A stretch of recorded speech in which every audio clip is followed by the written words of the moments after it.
cegah dini. Jadi ini sebenarnya kita sudah agak kebobolan ini. Sudah sampai bisa masuk berkembang di Indonesia. PHP itu mengatakan beberapa organisasi, ada 6 organisasi di Indonesia dikatakan berafiliasi sama dia. Swastiastu. Om Swastiastu. Jadi negara kesatuan Republik Indonesia adalah satu-satunya negara di dunia ini yang ada karena perjuangan, pertumpahan darah. Ini harus kita bangga kepada leluhur kita, sejarah bangsa kita. Suatu negara akan hancur apabila melupakan sejarahnya. Tidak cinta kepada leluhur kawitannya. Leluhur kawitan bagian dari sejarah kita. Nah, ini yang mau dihilangkan oleh sekelompok orang. Jangan mau. Bahwa negara Vietnam itu belajar dari Indonesia. Di dunia ini negara yang merdeka karena perjuangan hanya 2 itu. 1 Indonesia, 2 Vietnam. Vietnam karena belajar dari Indonesia. Ini suaranya kalau nggak apa. Jadi sekali lagi, apa itu negara? Negara dikatakan suatu negara, Indonesia sebelum merdeka juga sudah ada, tapi belum disebut negara. Kenapa? Nah, ini karena ada persyaratan suatu negara. Yang pertama, negara itu harus memiliki sumber daya manusia atau rakyat. Yang kedua, memiliki wilayah atau space. Yang ketiga, memiliki pemerintahan yang berdaulat. Nah, ini sebenarnya sebelum merdeka kita sudah ada. Yang keempat ini belum ada, pengakuan dari dunia internasional. Nah, ini yang penting. Maka dari itu kita berjuang terus dan meminta pengakuan. Makanya bahasan dari Ibu Gayatri, Dr. Gayatri, termasuk Dr. Putu Sugeng, itu semua dalam rangka mengetahui ke dalam dan pengakuan dunia internasional berkorelasi dengan dunia internasional. Ini wajib karena kita berada dalam dunia luas, bukan kata di batang kurung. Nah, gitu ya. Saya lanjutkan. Ancaman bagi setiap negara itu selalu ada. Sehingga untuk mengantisipasi atau untuk mencegah ancaman, dibuatlah suatu tujuan. Tujuan negara kita apa? Melindungi bangsa dan seluruh tumpah darah Indonesia. Memajukan kesejahteraan umum, mencerdaskan kehidupan bangsa, ikut melaksanakan ketertiban dunia berdasarkan perdamaian abadi dan keadilan sosial. Lihat yang keempat, dunia. Jadi kita juga berhubungan dengan internasional, gitu ya. Yang selanjutnya, dengan tujuan ini dirumuskanlah cita-cita bangsa Indonesia, yaitu merdeka, bersatu, berdaulat, adil, dan makmur. Sudahkah kita ini sekarang merdeka? Kalau dari penjajah sudah. Tetapi kalau dilihat dari ancaman non-militer, itu belum merdeka. Kita masih ribut. Kita masih dijajah oleh orang luar, oleh keyakinan orang luar, oleh budaya luar. Nah, begitu ya. Tanpa sadar atau tidak, ini kita belum merdeka. Bagaimana caranya kita untuk mencapai kemerdekaan, persatuan, berdaulat, adil, dan makmur? Hanya satu jalan di zaman sekarang ini. Meningkatkan kesadaran bela negara. Nah, apa itu kesadaran bela negara? Di sini kita perlu, sebelum ngomong kesadaran bela negara, kita harus tahu dulu wawasan Nusantara. Apa itu wawasan Nusantara? Cara pandang bangsa Indonesia terhadap rakyat, bangsa, dan wilayah negara kesatuan Republik Indonesia yang meliputi darat, laut, dan udara di atasnya sebagai satu kesatuan politik, ekonomi, sosial, budaya, dan pertahanan keamanan. Inilah wawasan Nusantara. Penting kita pahami bersama sebagai anak bangsa. Warga negara yang baik adalah warga negara yang mendahulukan kewajiban daripada menuntut haknya. Kewajiban kita salah satunya adalah memahami tentang wawasan Nusantara. Kalau kita tidak memahami wawasan Nusantara ini, akan mudah digeser, dipengaruhi oleh niat-niat orang atau bangsa lain yang mau mendapat keuntungan dari negara kita. Yang selanjutnya, tadi sudah disampaikan oleh Dr. Gayatri, kewaspadaan nasional. Apa itu kewaspadaan nasional? Suatu kualitas kesiapsiagaan yang dimiliki oleh bangsa Indonesia untuk mendeteksi, mengantisipasi sejak dini, dan melakukan aksi pencegahan terhadap berbagai bentuk dan sifat potensi ancaman terhadap NKRI. Jadi ini antisipasi dini, cegah dini. Jadi ini sebenarnya kita sudah agak kebobolan ini. Sudah sampai bisa masuk berkembang di Indonesia. Apalagi VHP itu mengatakan beberapa organisasi, ada 6 organisasi di Indonesia dikatakan berafiliasi sama dia. Jadi 6 organisasi ini harus berani menyatakan dirinya bahwa bukan afiliasi dia. Nah, dia menganggap kita begitu. Sampaikan 6 organisasi kalau memang benar, harus berani bahwa kita anak bangsa, anak Indonesia, anak Nusantara yang setia kepada negara kesatuan Republik Indonesia, harus berani menyampaikan hal itu. Bahwa saya organisasi yang 6 ini bukan afiliasi dari VPH. Begitu. Jangan takut. Ya, leluhur kita dengan pertumpahan darah, jiwa raga, harta benda banyak dikorbankan demi kemerdekaan ini.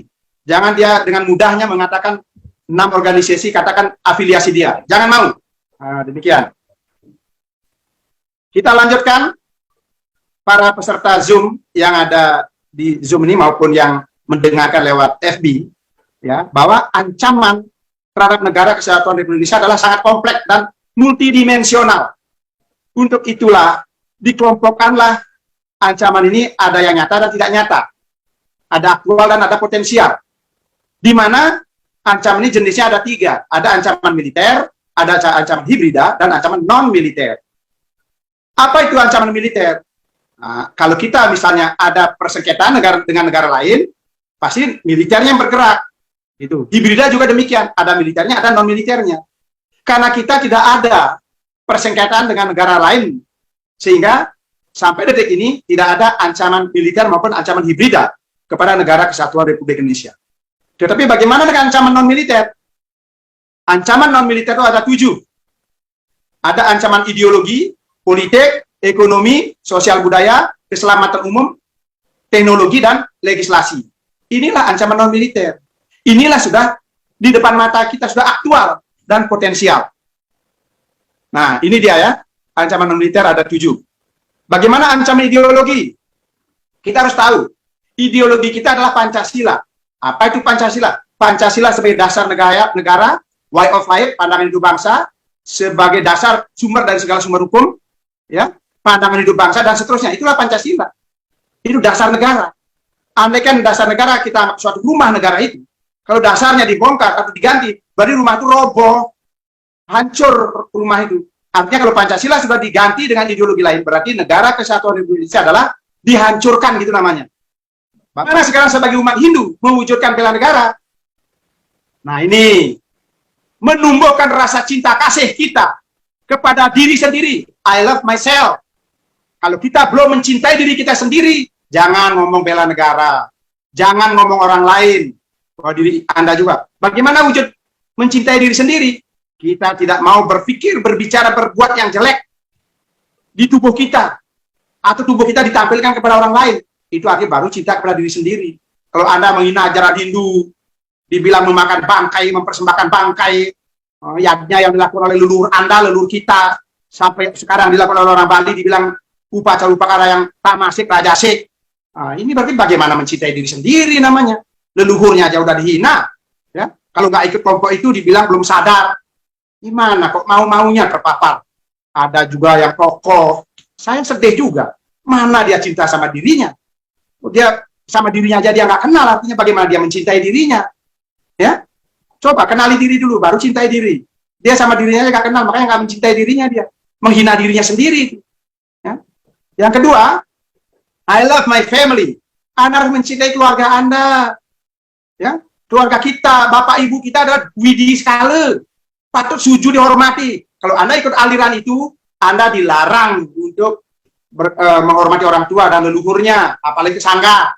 Sangat dilarang itu. Saya sejak letnan 2 sampai kolonel ini, saya dipengaruhi, ya.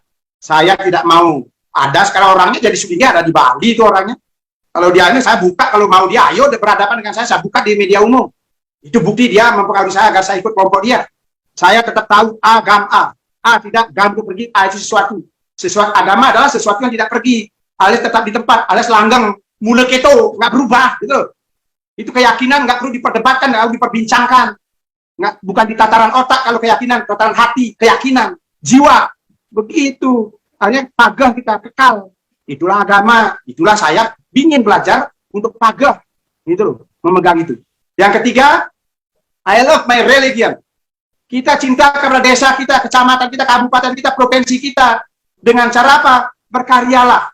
Berpotensilah di wilayah masing-masing. Begitu. Berpikir, berbicara, berbuat. Yang soalnya I love my religion. Harus cinta kepada agama kita Hindu, Dharma, Indonesia, dengan budaya Nusantara. Kalau kita tidak kenal pada agama kita, tidak kenal sama budaya kita, atau kenal sama agama atau sampradaya lain, budaya lain, ya itu apa yang dikenal, apa diketahui, itu yang dibesar-besarkan, didewa-dewakan. Karena sifat sempitnya atau sombongnya manusia begitu. Apa yang diketahui itu yang dianggap paling benar, yang belum diketahui kadang-kadang dianggap nggak ada, dianggap salah. Nah ini, mari kita sadar, cintailah agama Hindu dengan cara apa? Baca, belajarlah, bertanyalah kepada orang tahu tentang Hindu. Tapi jangan yang salah. Aguran-guruan itu alile dahat. Mencari guru atau berguru adalah alile dahat. Berbahaya, hati-hati. Kalau gurunya kayak Sri Krishna, itu akan luar biasa jadinya. Kalau gurunya kayak Sengkuni, sangat berbahaya sekali. Memang cantik, manis, cerdas dia. Tetapi menghancurkan kita, menghancurkan manusia, alam semesta. Begitu. Ampun, saya memakan waktu agak banyak, karena inilah event yang sangat bagus.